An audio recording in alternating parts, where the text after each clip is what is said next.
നമസ്കാരം. മലയാളി വാർത്തയിലേക്ക് സ്വാഗതം. കഴിഞ്ഞ ദിവസം രാത്രിയെല്ലാം ഒന്നടങ്കം കേരളക്കര ചർച്ച ചെയ്ത സംഭവവികാസത്തിന് ഒരു ശുഭ പര്യവസാനം ഉണ്ടായിരിക്കുകയാണ്.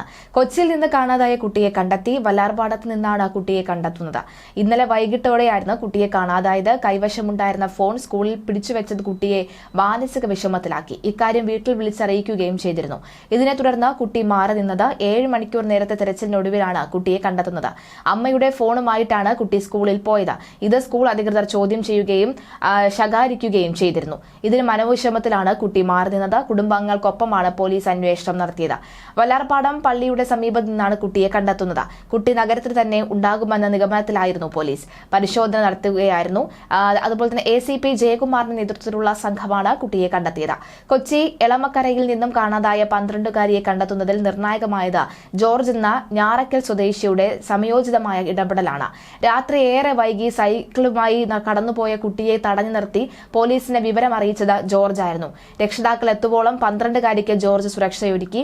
വിവരമറിഞ്ഞ് വല്ലാർപാടത്തേക്ക് കുതിച്ചെത്തിയ പോലീസ് സംഘം രക്ഷകനിൽ നിന്നും സുരക്ഷിത കരങ്ങളിലേക്ക് കുട്ടിയെ കൈമാറുകയായിരുന്നു. മീഡിയ വഴിയാണ് കുട്ടിയെ കാണാതായ വിവരം അറിഞ്ഞത് എന്ന് ജോർജ് പറയുന്നു. സുഹൃത്തിനൊപ്പം വീട്ടിലേക്ക് വരുന്ന വഴിയിൽ വെച്ചാണ് സൈക്കിളിൽ പോകുന്ന കുട്ടിയെ കണ്ടത്. എളമക്കരയിൽ നിന്നും ഒരു കുട്ടിയെ കാണാതായി എന്ന വിവരം മീഡിയയിൽ കണ്ട് അറിയുകയുണ്ടായി.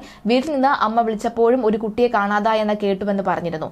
സൈക്കിളിൽ പോകുന്ന കുട്ടിയെ കണ്ടപ്പോൾ സംശയം തോന്നി. കുട്ടിയെ തടഞ്ഞ് എവിടെ നിന്ന് വരികയാണ് എന്ന് ചോദിച്ചു. എളംകരയിൽ നിന്നാണെന്ന് പറഞ്ഞു. എങ്ങോട്ട് പോവുകയാണെന്ന് ചോദിച്ചപ്പോൾ ചേട്ടാ നായരമ്പലത്തിൽ നിന്ന് വരികയാണ് എന്നും പറഞ്ഞു. കുട്ടി കരഞ്ഞുകൊണ്ടിരിക്കുകയായിരുന്നു. എന്താ പ്രശ്നമെന്ന് ചോദിച്ചപ്പോൾ സ്കൂളിലെ വിഷയം പറഞ്ഞു. ആകെ പ്രയാസമാണ് ചേട്ടാ എന്ന് പറഞ്ഞു. അപ്പോൾ തന്നെ പോലീസിനെ വിളിച്ചറിയിച്ചു. കുട്ടിയെ ആശ്വസിപ്പിക്കുകയും ചെയ്തു എന്നും ജോർജ് പറയുന്നു. അർദ്ധരാത്രി പോലീസും ബന്ധുക്കളും ചേർന്ന് നടത്തുന്ന തെരച്ചിലിനിടയിലായിരുന്നു നാടകീയ രംഗങ്ങൾ ഉണ്ടായത്. സ്കൂളിൽ വെച്ചുണ്ടായ മനോവിഷമത്തെ തുടർന്നാണ് കുട്ടി വീട്ടിലേക്ക് വരാതിരുന്നത് എന്നാണ് രക്ഷിതാക്കൾ പറയുന്നത്. വൈകിട്ട് 5 മണിയോടുകൂടി എളമക്കര പോലീസ് സ്റ്റേഷനിലേക്ക് എളമക്കര സരസ്വതി വിദ്യാനികേതനിലെ 7ാം ക്ലാസ് വിദ്യാർത്ഥിനി ഏറെ വൈകിയും വീട്ടിലെത്തിയില്ല എന്ന വിവരം അറിയുകയായിരുന്നു. രക്ഷിതാക്കളുടെ പരാതി ഗൌരവത്തിലെടുത്ത പോലീസ് ബന്ധുക്കളോടൊപ്പം തന്നെ തെരച്ചിലിന് ഇറങ്ങി. ACP ജയകുമാറിന്റെ നേതൃത്വത്തിലുള്ള സംഘമാണ് നഗരം അരിച്ചുപറക്കിയത്. ഇതിനിടെയാണ് സ്കൂൾ യൂണിഫോമിൽ കുട്ടി പച്ചാളം ഭാഗത്തുകൂടി കടന്നുപോകുന്ന CCTV ദൃശ്യം പുറത്തെത്തിയത്. അമ്മയുടെ ഫോണുമായി കുട്ടി സ്കൂളിൽ എത്തിയതിനെ തുടർന്നാണ് സ്കൂൾ അധികൃതർ ഇതേക്കുറിച്ച് ചോദ്യം ചെയ്യുകയും ഫോൺ പിടിച്ചുവെക്കുകയും ഒക്കെ ചെയ്തത്. അതിനെ മനോവിഷമത്തിലാണ് കുട്ടി മാറി നിന്നത് എന്നാണ് വ്യക്തമാകുന്നത്.